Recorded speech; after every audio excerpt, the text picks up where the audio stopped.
She was the queen of mean on TV in The Weakest Link, but at 80, Anne Robinson appears to be mellowing, possibly even going soft. She wants the chance to keep on making TV and spoiling her grandchildren for decades to come. Asked about her mortality, Anne says, "I do think about it quite a lot. And I look at the obituaries saying, oh, golly, they went at 70, they went at 72. But then the other day there was a woman who died at 116.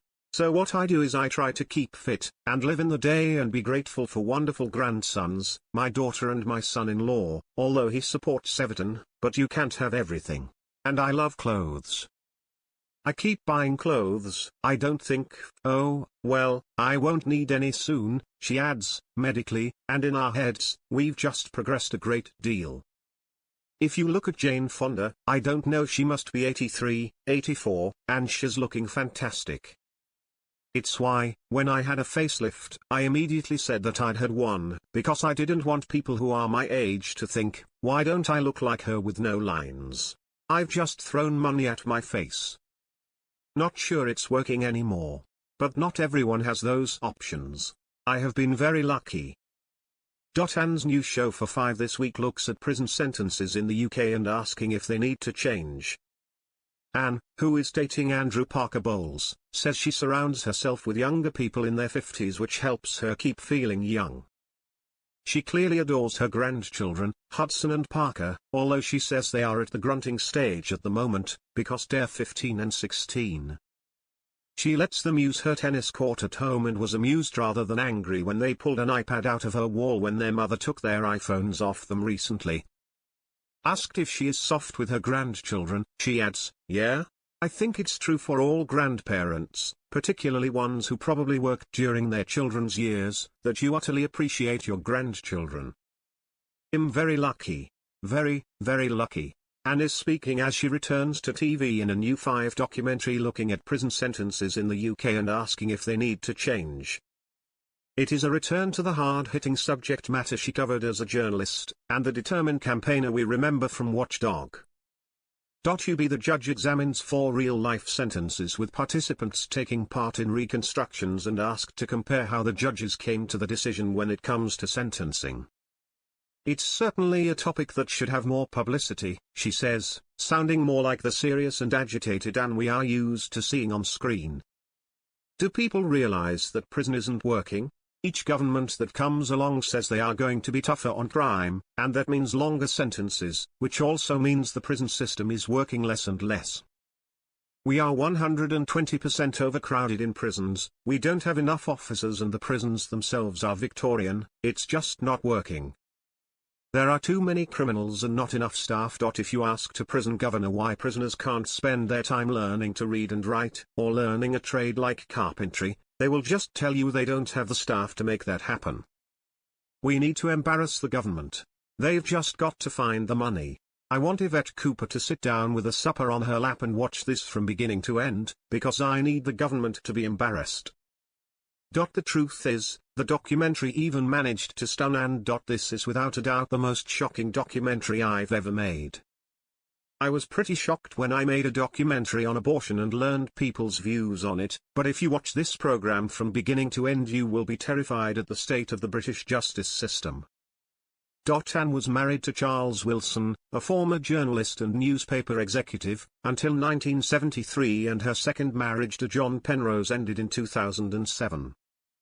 She would like to do more TV like her latest project, but looking back over her career, one of her favorite times of her life was being a trailblazer at the Daily Mirror. Whilst there in the 80s she had her own column and arguably developed the vitriolic style which made her a household name later on TV. I love journalism, of all the things I've done, and I've crossed the Atlantic doing Weakest Link in America and here. But my favorite time was working for newspapers, and a lot of that was at the Daily Mirror. We were a great campaigning newspaper and it was crazy. There was 1, perhaps 2, women reporters in the newsroom. There were no women sub-editors, and I was the first woman ever to regularly edit a national newspaper. So we've come on leaps and bounds.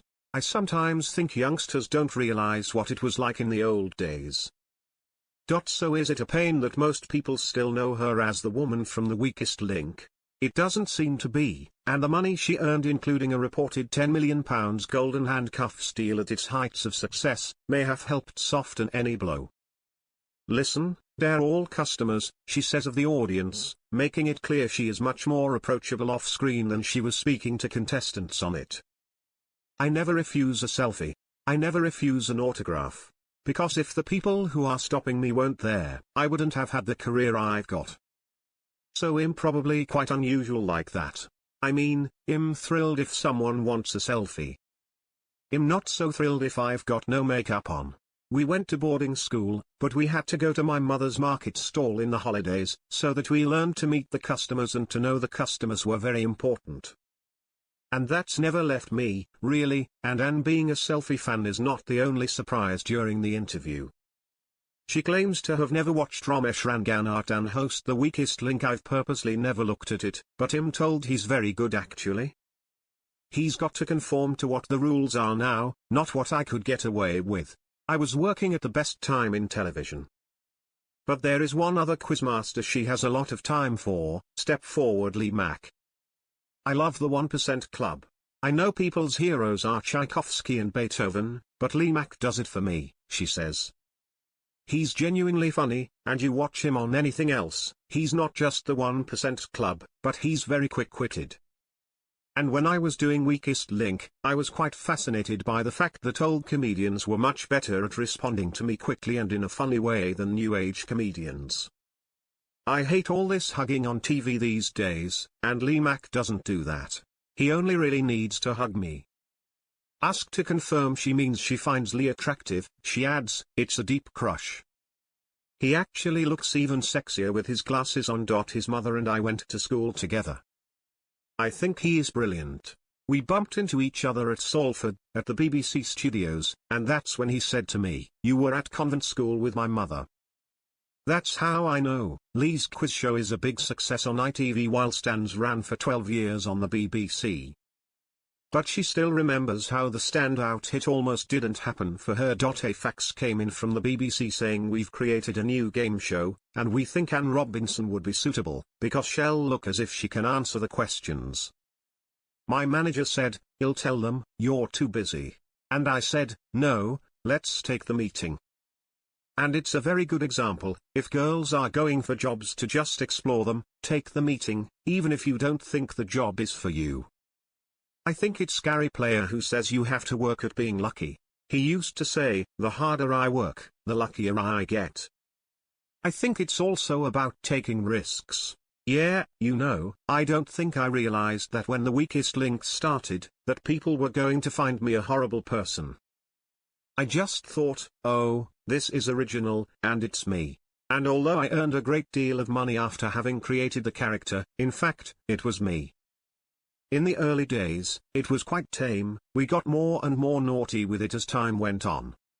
Also because it was a successful show in the afternoon, I genuinely don't think all those toffs at the BBC were particularly monitoring it. At the end of every round it'd say, "Do you think we'll get away with that?" And we did, because they weren't watching television, they were too busy angsting about Question Time and Newsnight.